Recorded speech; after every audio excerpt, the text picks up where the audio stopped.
Ooh, hey! Great news, ladies and gentlemen. Today is a day of celebration.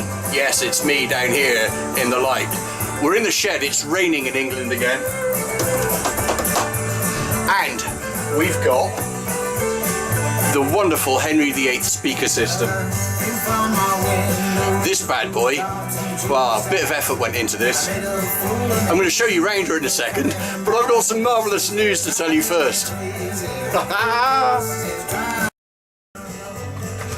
What I've got to show you, newspapers.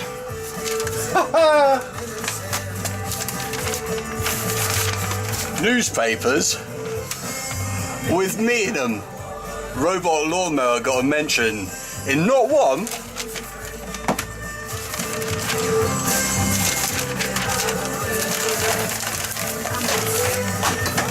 but 2 newspapers.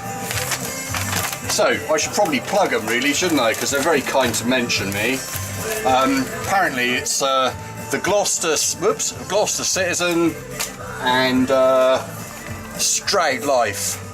So yeah, fantastic. Apparently in England there was a gentleman that invented the lawnmower 200 years ago because he got sick of his sheep, you know, doing stuff, you know, on his lawn, including eating grass, obviously.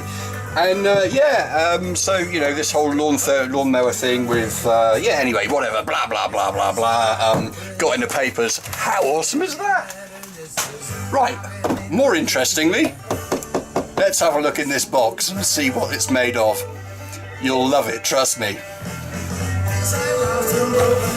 Alright, so what do we need from memory? I think it's a 10mm, yeah, there we go. One of those.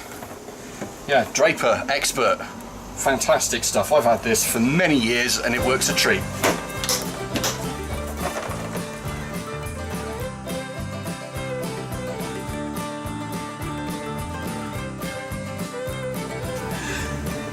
Small celebratory hump day drink of Wednesday.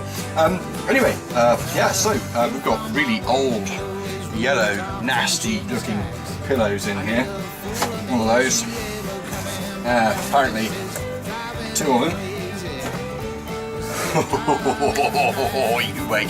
Right, I'm going to get you under manual control in a minute and guide you through some of the madness that's in here. Right, it's getting pretty dark and dreary and dull outside, so just give you a bit of a feel for things. So this is the battery pack for it and many other things around the house, which is an 18650 power box. Boom.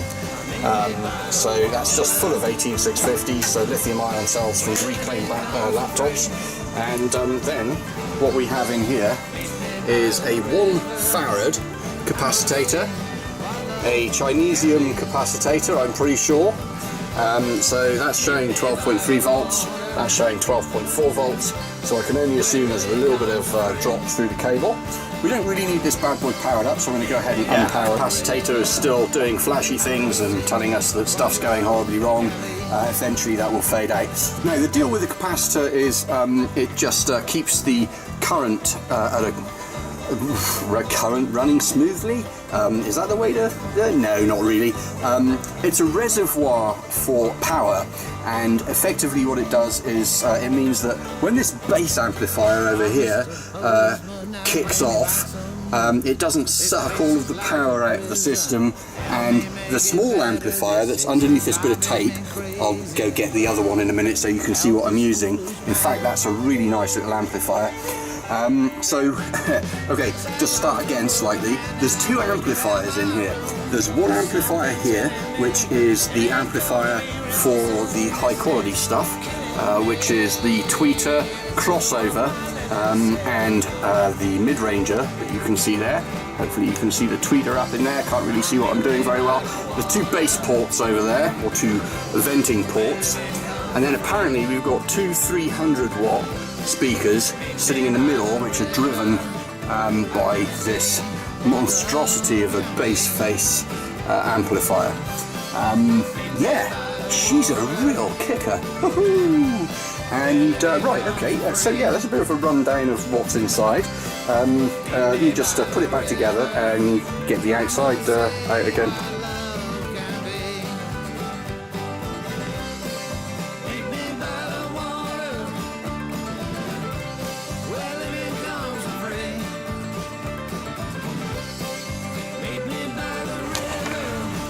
Okie dokies.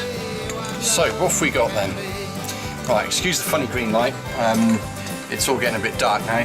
But what we've got is a topping a TP20. This is a Mark II, missing its power switch because I broke it ever so slightly. But it's a Class D pulse width modulation style amplifier. But my goodness, they're absolutely fantastic. They're virtually noise free. They've got magnificent quality components inside them. I know I sound like a salesman right now, and I don't mean to, but genuinely, this guy that drives the speakers inside of the actual speakers that you listen to rather than the speakers that you feel inside this unit is absolutely magnificent. I'll tell you what, give us a second, I'll see if I can pop her open and have a look at some of the components that are inside.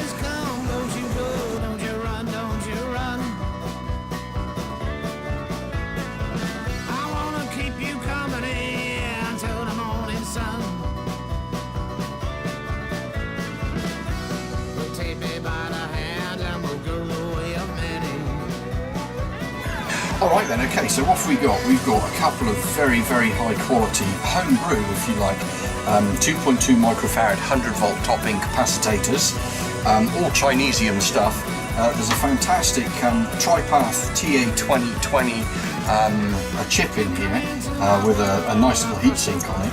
A couple of the 12 volt DC to 120 volt AC drive units, some coils, and some smoothing capacitors.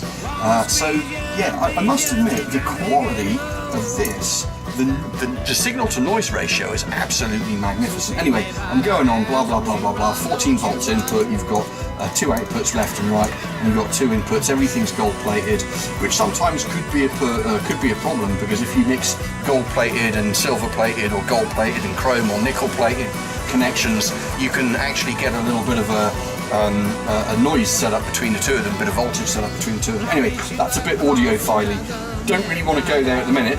This is a magnificent little amplifier. Sorry about the noise of the cars going past. Anyway, I'll reassemble that in a second, but I want to talk to you about the actual speaker system. Okay, so the drive units that you saw in this earlier, the tweeter, the mid-range driver that's got a bit of bass to it, and the crossover system, they were all robbed from some Gale Audio gold monitor speakers.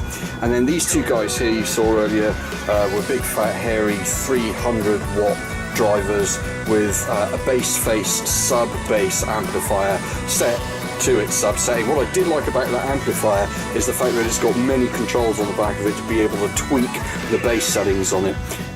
So yeah, so this piece of wood is a solid piece of oak.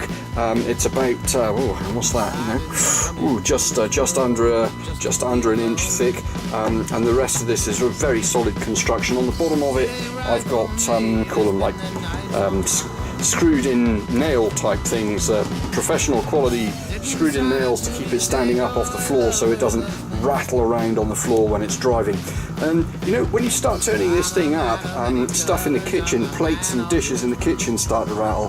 So and the sound that you get out of it is clean and very, very pleasant. So anyway, just thought I'd show you around this bad boy, and another one of my mad inventions.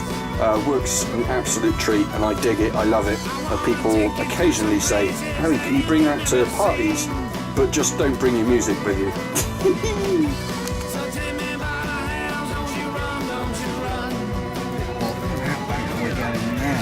Absolutely fantastic. Oh, horseshoe on it as a handle, upside down of course. Ouch, ouch, ouch, ouch. So how is it, Alice? Is it what would you say the temperature's like in here? It's like summer. It's like summer. English summer. English summer. Excellent. If nobody's been to Funky Tech's channel, you should definitely check out Funky Tech's channel. Done some fantastic reviews on many different bits of electronics. No more videos now though, because I need a new retina. Yeah. Apparently my my YouTube lighting system is in play tonight, and it's really upsetting people. There's another on the back of here. There's a lovely little hole, and if you listen,